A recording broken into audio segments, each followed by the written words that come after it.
নমস্কার বন্ধুরা, আমি পিউ আবার চলে এসেছি তোমাদের কাছে আজকে একটা রেসিপি নিয়ে। তো আজকে আমি তোমাদেরকে কি বানিয়ে দেখাবো বলো তো? আজকে আমি তোমাদেরকে বানিয়ে দেখাবো গাজরের হালুয়া। তোমরা কে কে গাজরের হালুয়া খেতে ভালোবাসো আমাকে কমেন্টে অবশ্যই জানাবে। তো আজকে আমি তোমাদেরকে গাজরের হালুয়া বানিয়ে দেখাবো। তো চলো আমি রান্নাটা কি করে করলাম, মানে গাজরের হালুয়াটা কি করে বানালাম, তো সেটা আমি তোমাদেরকে দেখিয়ে দিই। তো চলো রান্নাটা শুরু করে দিই। তো আমি এখানে 1 কেজি মতো গাজর নিয়েছি, আর গাজরগুলোকে খোসাগুলোকে ছাড়িয়ে নিয়ে ভালো করে ধুয়ে নিয়েছি আমি। এবার আমি এই গ্রেটারটা দিয়ে আমি গাজরগুলোকে কুড়িয়ে নেব। তোমরা চাইলে বটিতেও করতে পারো, মানে গাজরগুলো কেটে নিতে পারো, তবে এই গ্রেটার দিয়ে যদি তোমরা এইভাবে কুড়িয়ে নাও তাহলে কিন্তু হালুয়াটা খুব ভালো হবে, কারণ খুব সরু সরু হবে আর দুধের সাথে একদম মিলিয়ে যাবে। তো আমি এবার এক এক করে এইভাবে গাজরগুলোকে কুড়ে নেব। আর গাজরের হালুয়া বানাতে আমার অবশ্যই তো দুধ লাগবে। তো আমি এখানে 1 কেজি গাজর নিয়েছি, আর দুধের পরিমাণটা নিয়েছি 2 কেজি। আর সঙ্গে আছে কাজু কিশমিশ, আর আছে ঘি, আর আছে তোমার চিনি। চিনিটা তোমরা তোমাদের স্বাদ মতো দেবে, যে যেমন কম বেশি খাও সেইভাবে। তো দেখো আমার অনেকটাই গাজরগুলো কুড়ে নেওয়া হয়ে গেছে, আর কিছুটা বাকি আছে। তো চলো আর কিছুটা যেগুলো বাকি আছে সেগুলো কুড়িয়ে নিই, তারপরে আমি হালুয়াটা বানিয়ে নেব।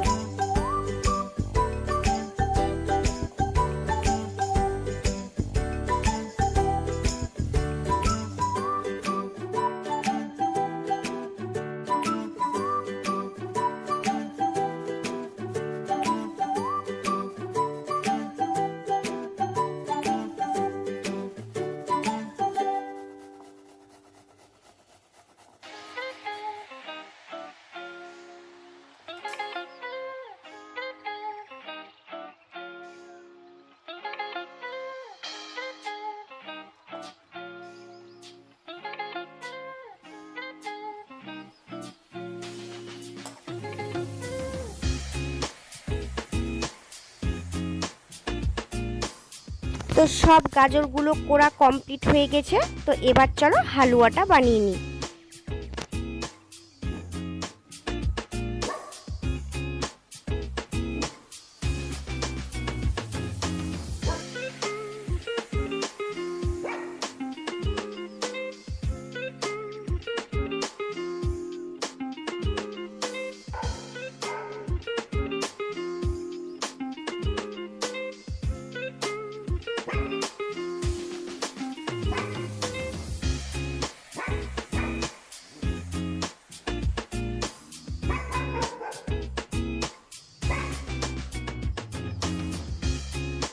তো আমি গ্যাস অন করে দিয়েছি। একদিকে আমি দুধটা বসিয়ে দিয়েছি একটা পাত্রে, আর একদিকে আমি একটা কড়াই নিয়ে নিয়েছি, আর কড়াইয়ের মধ্যে দিয়ে দিচ্ছি আমি তোমার গাজরের পরিমাণ মতো একটু ঘি দিয়ে দিচ্ছি। তোমরা চাইলে কম ঘি দিয়েও করতে পারো, তবে আমি একটু অনেকটা বেশি ঘি দিলাম, তাতে এতে খেতে কিন্তু আরও ভালো হবে।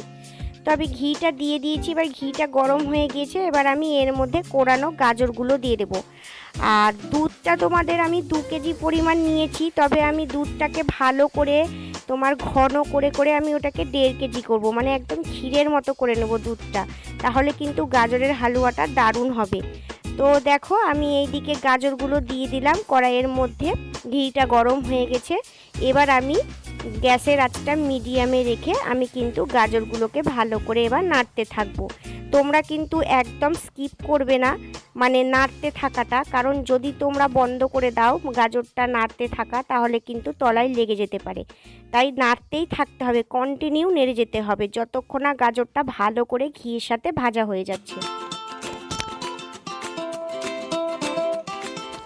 আর এই সাইডে দেখো দুধটাও অনেকটা ঘন হয়ে এসেছে, আর আমি দেখো গাজরটা অনেকটা ভেজে ফেলেছি ঘিয়ের সাথে, অনেকটাই ভালোভাবে ভাজা হয়ে গিয়েছে গাজরটা। প্রায় আমি 15 মিনিট ধরে গাজরটা এইভাবে নাড়তে থেকেছি মিডিয়ামে গ্যাসের আঁচটা রেখে। আর এদিকে আমি কাজু কিশমিশগুলো একটা পাত্রে ঢেলে নিচ্ছি। তোমরা চাইলে এগুলোকে কেটেও দিতে পারো কুচো কুচো করে, তবে আমি এগুলোকে কেটে দিইনি, গোটা গোটাই দিব।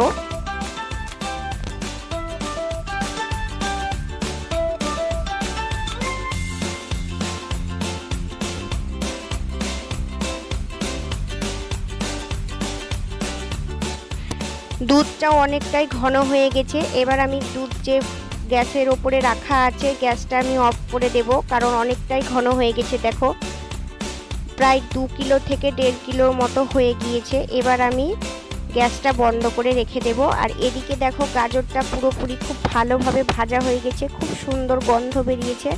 আর দেখো ঘিয়ের সাথে ভাজা ভাজা করে নিয়ে তোমার কালারটাও খুব সুন্দর এসেছে গাজরের।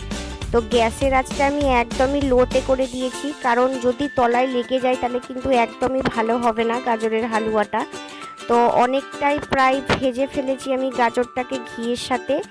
এবার আমি এর মধ্যে ওই গরম দুধটা, মানে যেটা আমি ঘন করে রেখে দিয়েছি ক্ষীরের মতো করে দুধটা, সেটা আমি এর মধ্যে দিয়ে দেব।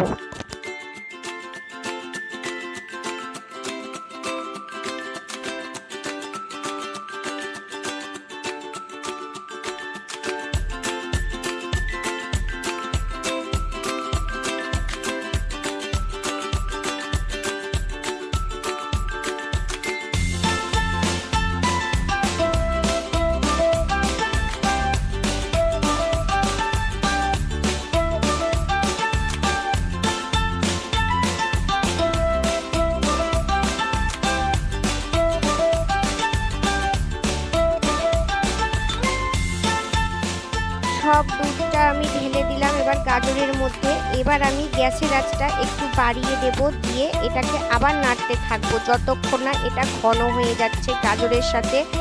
দুধটা একদম ঘন হয়ে মিশে যতক্ষণ না যাবে ততক্ষণ আমি এটাকে নাড়তে থাকবো। গাজরের হালুয়া করতে কিন্তু অনেকটা সময় লাগে বন্ধুরা, আর এটা কিন্তু কন্টিনিউ নেড়ে যেতে হবে, কারণ আগেই তোমাদেরকে বলেছি যদি নাড়া বন্ধ করে দাও তাহলেই কিন্তু তলায় লেগে যাবে। তো এবার দেখো আমি কিছুটা কাজু কিশমিশ এর মধ্যে দিয়ে দেব, আর কিছুটা আমি পরে দেব। তাই দেখো অর্ধেকটা কাজু কিশমিশ আমি এর মধ্যে দিয়ে দিলাম। এখনও অনেকটা সময় লাগবে, তোমার নাড়তে নাড়তে একদম যখন ঘন হয়ে যাবে, গাজরটা যখন একদম তোমার ঝরঝরে হয়ে যাবে দুধের সাথে মিশিয়ে, তখনই তোমরা বুঝবে যে গাজরের হালুয়া একদম রেডি। তো দেখো দুধটা অনেকটাই ঘন হয়ে গিয়েছে, আর খানিকক্ষণ বাকি আছে। এইভাবেই কন্টিনিউ নাড়তে নাড়তে নাড়তে নাড়তে যখন একদম দুধটা শুকিয়ে যাবে তখন তোমরা তোমাদের স্বাদ মতো চিনি দিয়ে দেবে, যে যেমন খাও কম বেশি সেইভাবে।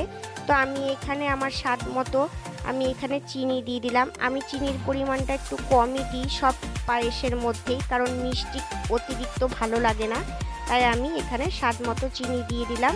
আর রেখে দেওয়া কাজু কিশমিশগুলো এর মধ্যে দিয়ে দিলাম। এবার আরেকটু ভালো করে নেড়ে নিয়ে আমি এটাকে ঢাকা দিয়ে রেখে দেব গ্যাসটা অফ করে। গাজরের হালুয়া কিন্তু একদম রেডি হয়ে গেছে বন্ধুরা, তোমরা দেখতেই পাচ্ছ কত সুন্দর হয়েছে। আর এটা তোমার 5 মিনিটের জন্য যদি ঢেকে রেখে দেওয়া যায় তাহলে পুরোটাই দুধ একদম টেনে নেবে, আর ঝরঝরে গাজরের হালুয়া তৈরি হয়ে যাবে। তো দেখো গাজরের হালুয়া একদম রেডি। তো আমি খুব সামান্য আমি একটু কাজু কিশমিশ আর একটু দিয়ে দিলাম এর মধ্যে, যেহেতু দেখতে ভালো লাগবে, হ্যাঁ তাই জন্য আমি এর মধ্যে দিয়ে দিলাম। তো এটা পুরোপুরি রেডি হয়ে গেছে গাজরের হালুয়া। তো তোমরাও এইভাবে গাজরের হালুয়া বানিয়ে খাও, আর আমাকে কমেন্টে অবশ্যই জানিও আমার রান্নাটা কেমন লাগলো। যদি ভালো লাগে তো অবশ্যই একটা লাইক কমেন্ট করে দিও, আর চ্যানেলটিকে সাবস্ক্রাইব করে দিও।